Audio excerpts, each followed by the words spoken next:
hangat yang sangat kubutuhkan. Aku menangis dan menumpahkan semuanya. Air mataku mengalir selama aku mencurahkan isi hatiku. Dan Pak Russell diam bersabar mendengarkannya. Aku tidak mengerti, hanya karena sesuatu yang tidak mudah kuberikan padanya.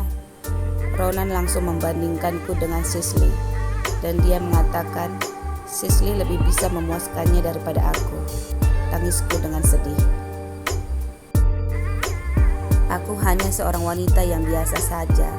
Orang tuaku juga biasa dan sederhana. Mereka membesarkanku agar menjadi seorang wanita yang harus bisa menjaga dirinya dengan baik.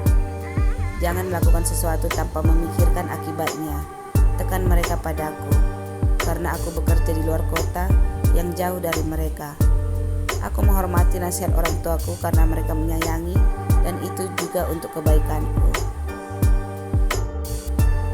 Aku takut sebelum menikah dengan Ronan, jika aku memberikan apa yang diinginkannya, apakah kami akan langsung menikah atau tidak.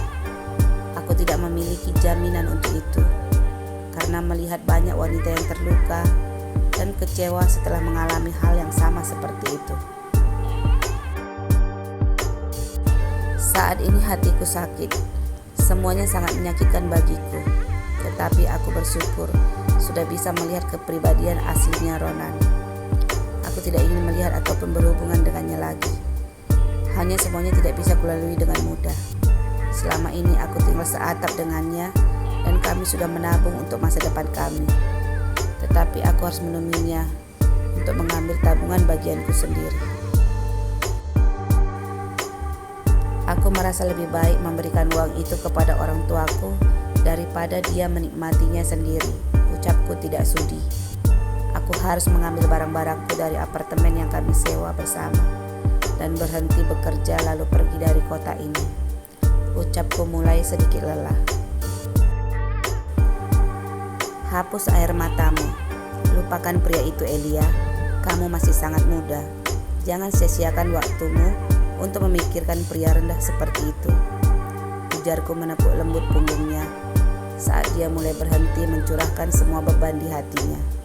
Sekarang beristirahatlah sebentar. Semua akan baik-baik saja jika kamu menghargai dan menjaga nasihat orang yang menyayangimu. Ucapku lagi, lalu berusaha melepaskan pelukanku dan membantunya untuk beristirahat di tempat tidurnya. Baju kemejaku sudah basah oleh air matanya. Pagi ini, hujan yang deras sudah membuatku basah kuyup. Sekarang air matanya juga membasahiku. Aku sedikit bingung mendengar kata-kata kemarahannya sebelumnya. Dia mengatakan aku manusia langka. Sebuah sindiran halus tetapi artinya mengejekku. Membuatku merasa sedikit geli dan jadi melupakan sedikit masalahku sendiri. Maaf Pak Russell, kemeja Bapak jadi basah. Ucapku sedikit malu. Tidak apa-apa, tidurlah sebentar. Aku akan memanggil asistenku agar mengurus masalah ini secepatnya.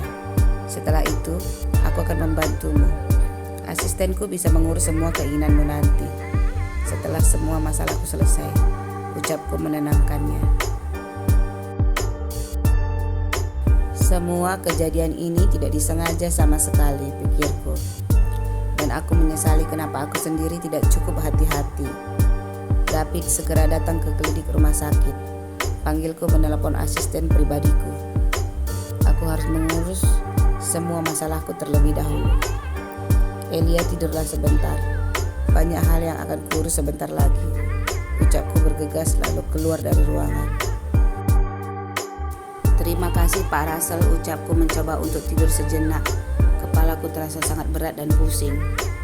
Aku ingin secepatnya bisa melalui kesedihanku saat ini. Aku tidak sadar, saat ini aku sedikit berharap kepada orang yang telah menabrakku untuk mau membantuku keluar dari masalahku. Di koridor rumah sakit, aku menelepon kembali asistenku David dan menyuruhnya agar segera membelikan pakaian untuk Elia. Ukurannya sama dengan Kanaya, perintahku. Lalu kemudian aku menghubungi rekan bisnisku yang memiliki perusahaan stasiun berita dan media cetak. Aku mau menjelaskan semua masalahku dan tujuanku agar malam ini semuanya segera dilaksanakan. Aku segera menelepon ayah dan ibuku. Mereka masih malu dan kecewa, tetapi setelah mengetahui penjelasanku, mereka jadi sedikit bersemangat. Lalu mereka mendukungku. Semoga Kanaya dan orang tuanya mengerti dan menyetujui semua rencana yang akan kulakukan malam ini, ucap mereka dengan setuju. Aku menelepon Kanaya dan ingin mendengarkan penjelasannya. Kenapa dia tidak memikirkan kondisiku saat ini? Sayang, panggilku. Russell, balasnya. Aku mendengar suaranya yang lembut dan seperti habis menangis. Sayang, kenapa tadi kamu mengacuhkanku? Tanyaku sedikit kecewa. Russell, ayah sangat marah dan malu.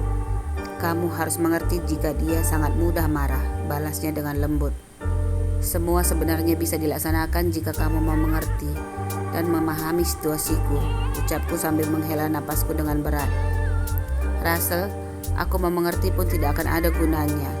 Jika ayah marah, pernikahan kita pasti tidak direstui, ucap Kanaya dengan lembut. Ayah sangat malu karena kamu terlambat. Juga saat Bapak Pastor pergi karena kamu terlalu lama datang. Dan terakhir kali karena alasan keterlambatanmu, balas Kanaya dengan pelan. Ayah sangat menjaga nama baiknya Russell. Terlebih lagi, beberapa klien besar tamu undangan yang datang dari luar negeri sudah menyempatkan diri datang untuk hadir di pernikahan kita. Ayah orang yang sangat disiplin dan dia ingin selalu sempurna tindak tanduknya.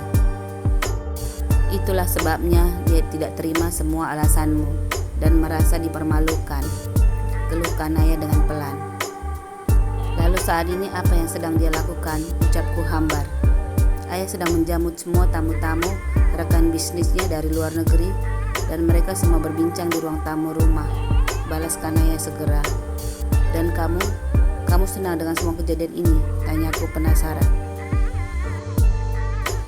Tidak sayang, Russell, aku juga sedih, tetapi aku tidak berani menentang ayahku, ucap Kanaya memelas.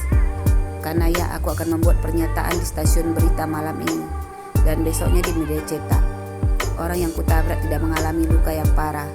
Dia baik-baik saja dan dia bersedia memberikan pernyataan tentang kecerobohannya berjalan di jalan raya yang menyebabkan aku terhambat di jalan saat itu menuju hotel tempat pernikahan kita.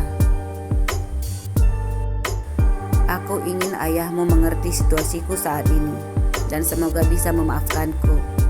Bagaimana menurutmu sayang? Ucapku berharap. Russell, aku tidak tahu bagaimana nanti pendapat ayah, tetapi aku setuju dengan rencanamu. Lakukanlah jika itu menurutmu baik, balas Kanaya dengan lembut. Sayang, pernikahan kita sekarang tertunda, tetapi kita akan merencanakannya dengan acara yang lebih besar dan mewah nanti. Apakah kamu bersedia, Kanaya? Ucapku ingin mengetahui apakah perasaan kami sama. Russell, iya, aku bersedia sayang, balas Kanaya dengan lembut. Terima kasih sayang, balasku segera, lalu mengakhiri panggilanku padanya. Semua rasa lelah dan kesulitanku saat ini menghilang setelah mendengar suaranya yang lembut. Sudah pukul 10 malam. Elia, ini apartemennya, kita naik sekarang, tanya Bang David. Suaranya mengagetkanku dari lamunanku. Sebelumnya Pak Russell dan Bang David mengaturku melakukan semua hal-hal yang mereka susun sedemikian rupa, sehingga aku hanya bisa bersedia menjalankan tanpa bisa menolaknya sama sekali. Kedua pria yang tegap, bekerja dengan cepat dan profesional. Pak Russell membayar semua biaya rumah sakit dan memberikan baju baru agar penampilanku tidak terlalu buruk saat tampil di stasiun perusahaan berita di kota B. Walaupun masih sedikit pucat, aku akhirnya lancar memberikan pernyataanku bahwa akulah yang sengaja ceroboh berjalan di jalan raya sehingga kecelakaan terjadi dan menyebabkan kerugian kepada Pak Russell. Setelah semua berjalan dengan lancar, dia bersedia membantu dengan mengutus asistennya Bang David. Berapa uang yang kamu butuhkan?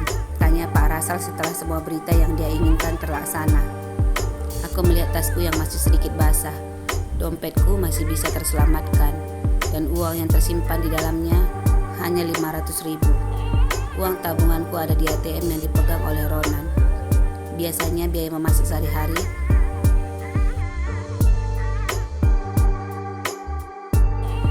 Aku tidak menjawab karena merasa risih.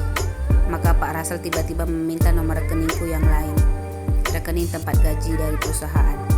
Aku membuka ponselku yang tidak rusak dan masih berfungsi, walaupun tasku sudah basah. Aku memberikan nomor rekeningku.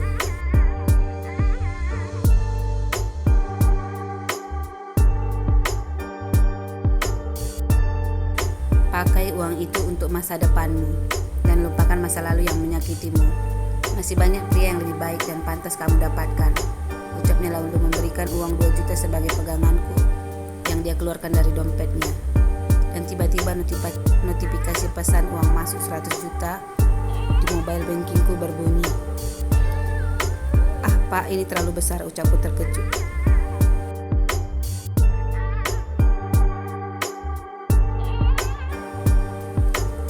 "Elia, setelah mengambil barang-barangmu, aku akan mengantarmu menginap ke hotel. Pak Russell meminta aku membooking hotel sesuai dengan keinginanmu. Booking seminggu, sambil mencari tempat tinggal yang baru yang kamu inginkan nanti," ucap Bang David dengan ramah. "Oh, terima kasih banyak Bang David, saya benar-benar tidak bisa berkata apa-apa. Kalian orang-orang yang baik," ucapku tulus.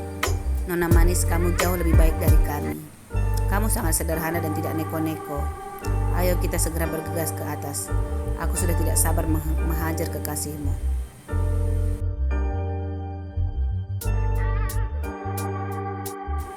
Aku jadi sedikit tersenyum dan merasa dilindungi oleh Bang David.